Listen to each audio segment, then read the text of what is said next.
At this time, many teachers are unsure about room setup. In my state alone, some of the districts are returning to school but requiring everyone to wear a mask.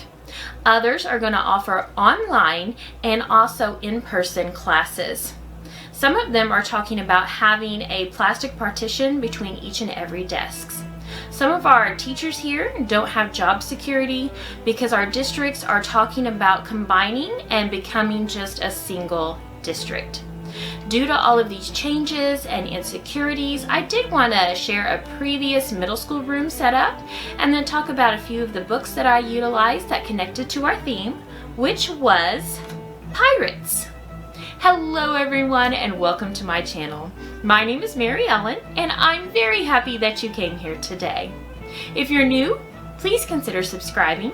I have taught several grade levels as well as worked in administration, so I like to share several different ideas as well as lessons that will work for multiple age levels.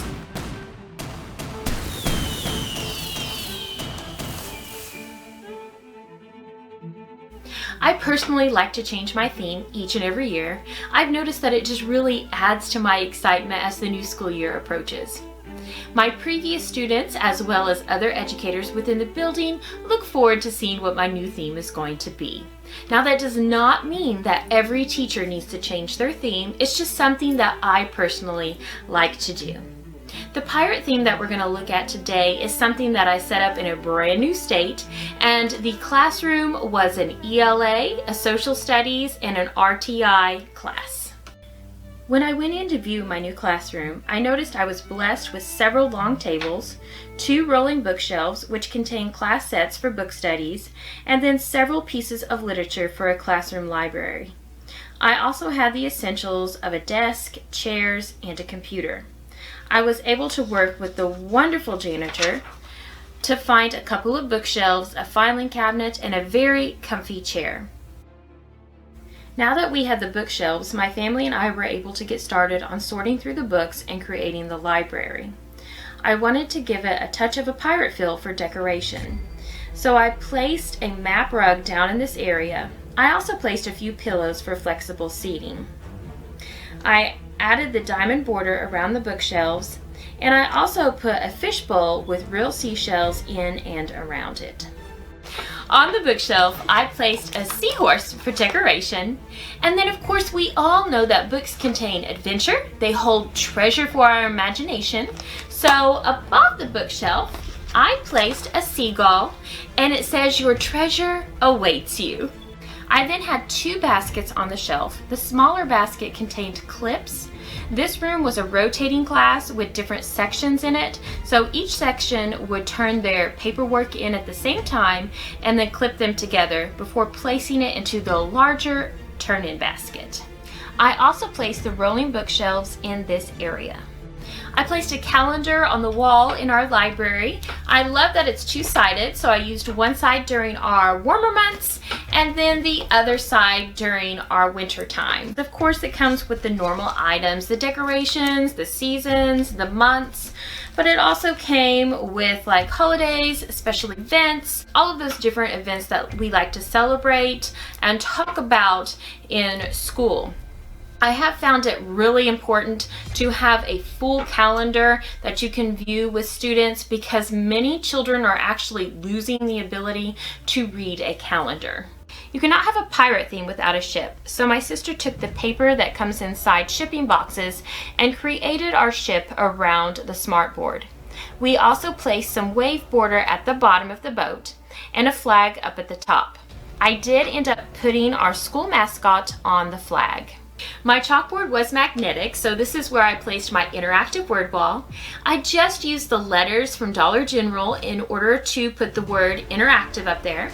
Then I had this well from a previous Bible school that I did. Originally it said dive into God's words. I can't use that in a public school, so we just cut out a bubble and placed it on our well. So now it says dive into words. We also placed a 6th on the well's pirate hat, and then down here on his book it had originally said Bible, so we just put letters on there to say dictionary. We had a door in our room that led to the furnace. I created a social studies corner in this area where we could display what we were working on. Over on our social studies door, I also put this really cool little card for the students to look at and open, and it asks them who's the coolest, ninjas, pirates, or ninja pirates. It tells them to open to see, and so you open it up. The answer is none of the above. The correct answer is you. Have a great day.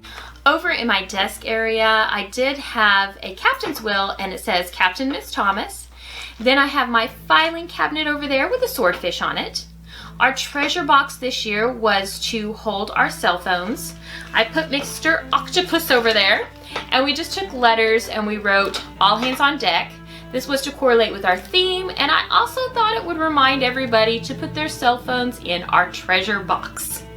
One of my students made me a really cool pirate ship, so I put it up by our clock. We also had our small group table over in this corner area, and then above it I placed some nautical decorations from the ceiling. They were red, blue and white striped, and then blue with red anchors. I had two small bulletin boards in the room. So on one of them I placed this pirate's writing map that I had my sister create. It goes over drafting, pre-writing, revising, editing, and publishing. Then on our last board, I put up our pirate rules. So we have P, pride in our work, I, inside voices, R, respect and honesty, A, amazing kids, T, tidy classroom, E, everyone learning, and S, super manners. We also put up our parts of speech. I also placed a cursive writing poster up on our wall. I had several students in the classroom who could not read cursive. This is one thing that I really think we need to bring back into the classroom, making sure that we're teaching our students both print and cursive.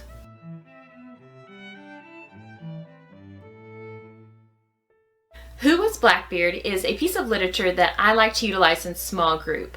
This book will periodically stop and then focus on something that it mentioned. One thing that the children can do is research a particular pirate, and then they can do a presentation on it. It also pauses and then talks about different pirate flags. So the children could actually research different types of pirate flags and then make one of their own. Another important historical occurrence that it does pause and focus on is the slave trade.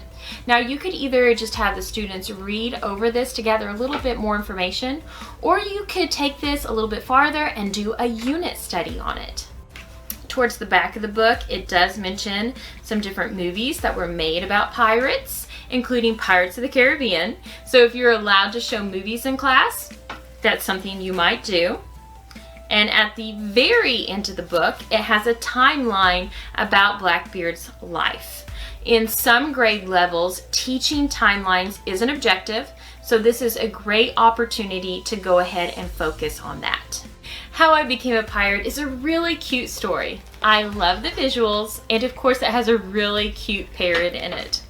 You could utilize it before a writing assignment, or you could read it before the class works together to create a verbal pirate adventure. The Swiss Family Robinson is one of my favorites.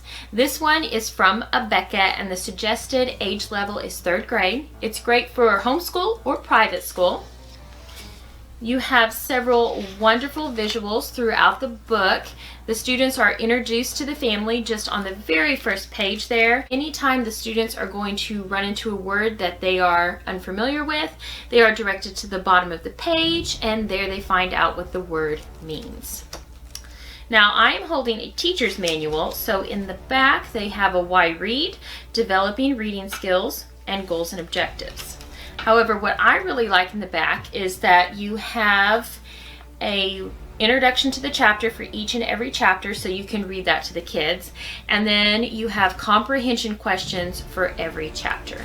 Once we finish the book, we then watch the old movie and compare the book and the movie. The students always ask me what happened to Jack, because he does completely disappear in the movie.